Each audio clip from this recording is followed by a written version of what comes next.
السلام علیکم ورحمۃ اللہ وبرکاتہ۔ سلطان محترم خواجہ حسن توسی نے کہا، انسان اتنا ہی احمق ہے جتنا وہ اپنے آپ کو دانشمند سمجھتا ہے، اور انسان اتنا ہی چھوٹا ہے جتنا وہ اپنے آپ کو بڑا سمجھتا ہے۔ یہ فیصلے دوسرے کیا کرتے ہیں کہ فلاں احمق اور فلاں دانشمند ہے۔ ایک بات بتا توسی، سلطان نے پوچھا، حکمران میں کیا صفات اور کیسے اوصاف ہونے چاہئیں کہ وہ رعایا میں ہر دل عزیز ہو، مرنے کے بعد بھی لوگ اسے اچھے الفاظ سے یاد کریں، وہ اپنے دین اور سلطنت کے لیے آگ کا طوفان ہو؟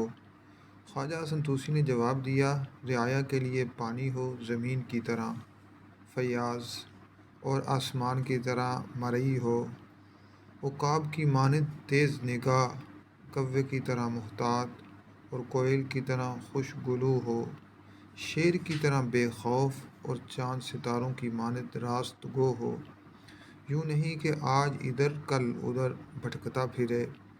کیا یہ صفات ہم میں ہیں؟ سلطان نے پوچھا۔ اگر میں نے کہا ہے تو یہ خوشامد ہوگی۔ خواجہ حسن توسی نے کہا، خوشامد منافقت ہے۔ میں منافق نہیں بننا چاہتا۔ اگر میں نے کہا سلطان میں کچھ صفات کی کمی ہے تو میں ماتوب ہوں گا، مجھ میں تاب عتاب نہیں۔ اے نوجوان، سلطان نے کہا، تیری صاف گوئی قابل داد ہے، لیکن ایک بات بتا، اگر ان صفات اور اوصاف میں سے ایک یا دو ہم میں نہ ہوں تو کیا فرق پڑتا ہے؟ سلطان عالی مقام خواجہ حسن توسی نے کہا، تسبیح میں 100 دانے اور گرہ صرف ایک ہوتی ہے۔ اگر یہ ایک گرہ کھل جائے تو تمام دانے بکھر جاتے ہیں۔ ہو سکتا ہے آپ کی وہ وصف کمزور ہو جو گرہ کی حیثیت رکھتی ہے، تو گرہ کسی بھی وقت صفات اور اوصاف کے دانے بکھیر دے گی۔ خواجہ حسن توسی، سلطان چغرہ بیگ نے پرجوش لہجے میں کہا، ہم نے تجھے مشیر مقرر کیا، اگر تو نے راست گوئی اور صداقت پسندی کو قائم رکھا تو یہ ہماری پیشن گوئی ہے کہ ایک روز تو اس سلطنت کا وزیر اعظم ہوگا۔ 22 سال بعد سلطان چغرہ بیگ کی پیشن گوئی پوری ہو گئی۔ خواجہ حسن توسی وزیر اعظم بن گیا۔ اس وقت کا سلطان چغرہ بیگ کا پوتا سلطان ملک شاہ حکمران تھا۔ مرو یعنی دوسرے دارالسلطنت میں سلطان الب ارسلان تھا۔ خواجہ حسن توسی سلطان الب ارسلان کا وزیر اعظم تھا۔ خواجہ حسن توسی تاریخ اسلام کی مشہور و معروف شخصیت ہے۔ اسے سلجوقی سلطانوں نے نظام الملک کا خطاب دیا تھا۔ تاریخوں میں اسے خواجہ حسن توسی کم نظام الملک زیادہ لکھا گیا ہے، اس لیے وہ اسی نام سے جانا پہچانا جاتا ہے۔ وہ دینی امور کا اور فقہ و حدیث کا عالم تھا۔ نظام الملک نے بغداد میں مدرسہ نظامیہ بنایا تھا۔ سلطان صلاح الدین ایوبی اور اس کے ساتھ ہی بہاؤالدین شداد کو، جو اس وقت کا مشہور اسکالر تھا، اسی مدرسے میں اکٹھے پڑھے تھے۔ ایک روز نظام الملک توسی اپنے کام کاج میں مصروف تھا کہ اسے اطلاع ملی کہ نیشا پور سے ایک شخص اسے ملنے آیا ہے اور اپنا نام عمر خیام بتاتا ہے۔ نظام الملک نے ذہن پر زور دیا، یہ نام اسے کچھ مانوس سا لگا اور ایک شک کی بنا پر کہا کہ اسے اندر بھیج دو۔ عمر خیام اندر آیا۔ نظام الملک نے اسے دیکھا تو اچھل کر اٹھا۔ اس نے عمر خیام کو پہچان لیا۔ دونوں اس طرح بغل گیر ہو کر ملے جیسے لمبی مدت کے بچھڑے ہوئے دوست ملا کرتے ہیں۔ وہ تھے ہی پرانے اور بچھڑے ہوئے دوست۔ امام موافق کے مدرسہ میں ہم جماعت تھے۔ اس مدرسے کے متعلق تاریخوں میں لکھا ہے کہ طلباء کم ہوا کرتے تھے اور جو بھی طالب علم امام موافق کی شاگردی سے فارغ ہوتا تھا وہ حکومت یا معاشرے میں اونچے درجے پر فائز ہو جاتا۔ اس کی ایک مثال خواجہ حسن توسی کی تھی، جو سلطنت سلجوق کا وزیر اعظم بنا، نظام الملک کا خطاب پایا اور تاریخ میں آج تک اس کا نام زندہ ہے اور تا ابد زندہ رہے گا۔ پھر ایک اور مثال عمر خیام کی ہے۔ عمر خیام کی رباعی آج بھی مشہور ہیں۔ اردو میں بھی ان رباعیوں کا ترجمہ ہوا ہے اور انگریزی میں بھی۔ اس طرح عمر خیام اردو اور انگریزی ادب کا ایک مقبول شاعر بن گیا۔ عمر خیام کوئی عام قسم کا شاعر نہ تھا، وہ فلسفی شاعر تھا۔ اس کی رباعیوں میں نسوانی حسن کی رعنائیاں تو بہت ہیں، لیکن ان رباعیوں میں زندگی کا فلسفہ اور دانش ہوتی تھی۔ اس کی رباعیاں خیال کی گہرائیوں کی بدولت آج بھی زندہ ہیں۔ یہی نہیں، عمر خیام حکیم بھی تھا۔ اس نے حکمت کی پریکٹس ہی نہیں کی تھی بلکہ بعض لا علاج امراض کی دوائیاں بھی ایجاد کی تھیں۔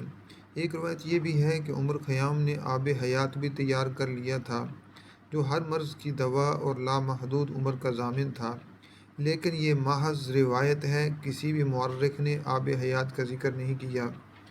یہ تھا عمر خیام جو اپنے پرانے ہم جماعت خواجہ حسن طوسی نظام الملک سے ملنے آیا تھا۔ یہاں یہ بتانا بھی ضروری ہے کہ عمر خیام کسی امیر باپ کا بیٹا نہیں تھا۔ اس کا باپ، جس کا نام عثمان تھا، موٹے کھدر کا کپڑا بنتا تھا۔ یہ اس کا خاندانی پیشہ تھا۔ اس کے بعد اس نے خیموں کی سلائی کا کام شروع کر دیا تھا، اسی وجہ سے وہ خیام کہلانے لگا۔ عثمان خیام، اس کے بیٹے عمر نے جب دیکھا کہ وہ شعر موزوں کر سکتا ہے تو اس نے باپ کے پیشے کی مناسبت سے اپنا تخلص خیام رکھ لیا۔ یہ تخلص اس کے نام کا حصہ بن گیا اور عمر خیام کے نام سے مشہور ہوا۔ کہو عمر، نظام الملک نے پرمسرت لہجے میں کہا، اتنا عرصہ کہاں رہے؟ آج تم نے لڑکپن یاد دلا دیا۔ پہلی بات یہ ہے خواجہ، عمر خیام نے کہا، میں اب عمر نہیں عمر خیام ہوں۔ شعر و شاعری میں مقام پیدا کر لیا ہے، حکمت میں قسمت آزمائی کر رہا ہوں، علم و ادب کی کتابیں بھی پڑھ رہا ہوں اور حکمت کی بھی، لیکن ذریعہ معاش کوئی نہیں۔ باپ خیمہ بافی کرتا ہے، میں نے اس پیشے کو اپنانے کی کوشش کی تھی، لیکن میرے ذہنی رجحان نے اسے قبول نہیں کیا۔ میری صلاحیتیں مجھے کسی اور طرف لے جا رہی تھیں۔ باپ کو بھی میں نے ناراض کر دیا کہ میں روٹی کمانے کے لیے اس کا ساتھ نہیں دیتا۔ تمہیں کوئی نہ کوئی ذریعہ معاش تو تلاش کرنا ہی ہوگا، نظام الملک نے کہا۔ بغیر کام کے زندگی کوئی زندگی نہیں ہوتی۔ میں تمہیں ایک عہد نامہ یاد دلانے آیا ہوں خواجہ، عمر خیام نے کہا۔ عہد نامہ؟ ہم نے لڑکپن میں کیا تھا۔ عہد نامہ؟ نظام الملک نے ذہن پر زور دیتے ہوئے کہا۔ 22-23 سال گزر گئے ہیں، عمر ذرا سا اشارہ تو دے دو۔ نظام الملک اور عمر خیام کا ایک ہم جماعت اور بھی تھا، اس نے تو تاریخ میں ایسا نام پایا ہے کہ اسے تا قیامت بلایا نہیں جا سکے گا۔ یہ تھا جنت ارضی کا خالق حسن بن صبا۔ ان کے ہم نام جماعت تو اور بھی تھے، لیکن نظام الملک، عمر خیام اور حسن بن صبا کی آپس میں دوستی اتنی گہری ہو گئی کہ وہ ایک ہی کمرے میں رہتے اور جدھر ایک نے جانا ہوتا تو ادھر تینوں جاتے تھے۔ ایک روز حسن بن صبا نے ایک عہد نامہ پیش کیا اور تینوں دوستوں نے آپس میں یہ عہد کیا۔ یہ ان کا ایک تاریخی عہد نامہ ہے جس کا ذکر تقریباً ہر مورخ نے کیا ہے۔ اتنی مدت بعد عمر خیام نظام الملک سے ملا تو نظام الملک عہد نامہ بھول چکا تھا۔ مدرسہ کی ایک رات یاد کرو خواجہ، عمر خیام نے نظام الملک کو عہد نامہ یاد دلانے کے لیے کہا۔ ہم تینوں دوست اس روز کا پڑھا ہوا سبق دہرا کر فارغ ہوئے تو حسن بن صبا نے کہا کہ اس مدرسے کی یہ روایت ہے کہ جو یہاں سے پڑھ کر نکلا اور جسے امام موافق نے ذہین اور لائق کہا، وہ کسی نہ کسی اونچے رتبے پر پہنچا۔ پھر حسن بن صبا نے کہا تھا کہ ضروری نہیں کہ ہم تینوں اونچے رتبے پر پہنچیں گے، ہو سکتا ہے ہم تینوں میں سے کوئی ایک کسی بلند مرتبے تک جا پہنچے اور باقی دو بڑی مشکل سے 2 وقت کی روٹی کما سکیں۔ پھر حسن بن صبا نے کہا تھا کہ آؤ آپس میں عہد کریں کہ ہم میں سے جو بھی کسی اونچے منصب یا رتبے پر پہنچا تو دونوں دوستوں کی مالی معاونت کرے گا اور انہیں اپنی خوش بختی میں برابر کا شریک بنائے گا یا ان کے ذریعہ معاش کا بندوبست کرے گا اور طوطا چشمی اور خود غرضی سے گریز کرے گا۔ ہم تینوں نے پوری سنجیدگی اور سچے دل سے عہد و پیمان کیے تھے کہ ایسا ہی ہوگا۔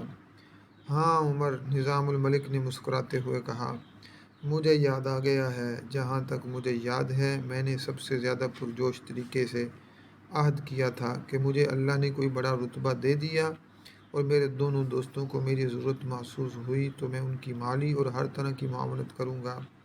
تو پھر خواجہ عمر خیام نے کہا، میں تمہیں بتا چکا ہوں کہ اتنا عرصہ میرا کوئی ذریعہ معاش نہیں بنا، میں اس کا کچھ بندوبست کر دوں گا۔ نظام الملک نے کہا، تم صاحب علم و فضل ہو، فلسفہ، شاعری اور حکمت میں دسترس رکھتے ہو، میں سلطان سے کہوں گا کہ تم سلطنت کے لیے معتمد اور سود مند ثابت ہو سکتے ہو، اور میں سلطان سے یوں کہوں گا کہ تمہیں میرے ساتھ ملازمت دے دی جائے اور تمہیں میرا معاون بنا دیا جائے۔ یہ سلاطین مجھے اچھا چاہتے ہیں اور مجھ سے بہت ہی متاثر ہیں، میں تمہارے کردار کی عظمت کو خراج تحسین پیش کرتا ہوں۔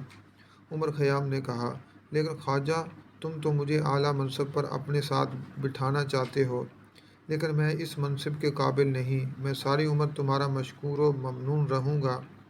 نہیں عمر، نظام الملک نے کہا، میرا خیال ہے کہ ذریعہ معاش کے بغیر تم نے جو اتنا عرصہ گزارا ہے اس کے زیر اثر تمہیں اپنے آپ پر اعتماد نہیں رہا۔ میں تمہارا اعتماد بحال کرنا چاہتا ہوں اور مجھے پوری امید ہے کہ سلطان محترم میرے کہنے پر تمہیں اچھے منصب پر قبول کر لیں گے۔ نہیں خواجہ، یہ بات نہیں، عمر خیام نے کہا، میں کام کرنے سے نہیں گھبراتا اور بے روزگاری نے مجھ پر کوئی نقصان دہ اثر نہیں چھوڑا۔ میری صلاحیتیں جس طرف چل نکلی ہیں، میں چاہتا ہوں کہ میں اسی راستے کی منزل تک پہنچ جاؤں۔ میں اپنی تحریریں، اشعار اور حکمت کے نسخے جو میں نے دریافت کیے ہیں اپنے ساتھ لایا ہوں۔ میں علم و ادب اور حکمت میں مزید تحقیقات کرنے کا ارادہ رکھتا ہوں، ایک نظر انہیں دیکھ لوں۔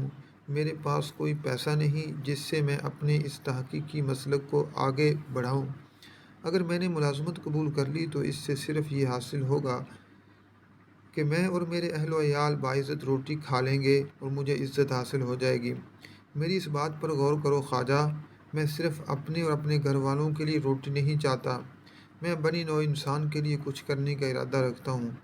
میں نے نایاب اور انتہائی کارآمد جڑی بوٹیاں تلاش کرنی ہیں اور کچھ قیمتی سامان بھی درکار ہے۔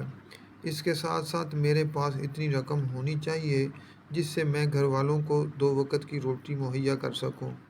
نظام الملک نے اس کے کاغذات کا بلند پلندہ دیکھا، تب اسے اندازہ ہوا کہ یہ شخص علم و ادب کے لیے اور حکمت کے لیے کتنا بڑا کام کر رہا ہے، اور اگر اسے مالی معاونت مل جائے تو بنی نوع انسان کے لیے اس کی یہ کاوش بہت ہی سودمند ثابت ہوگی۔ چنانچہ اس نے عمر خیام کو اپنے ہاں مہمان رکھا اور اس کا یہ تحقیقی کام سلطان الب ارسلان کو دکھایا اور اسے اس تحقیق کی افادیت اور اہمیت بتائی۔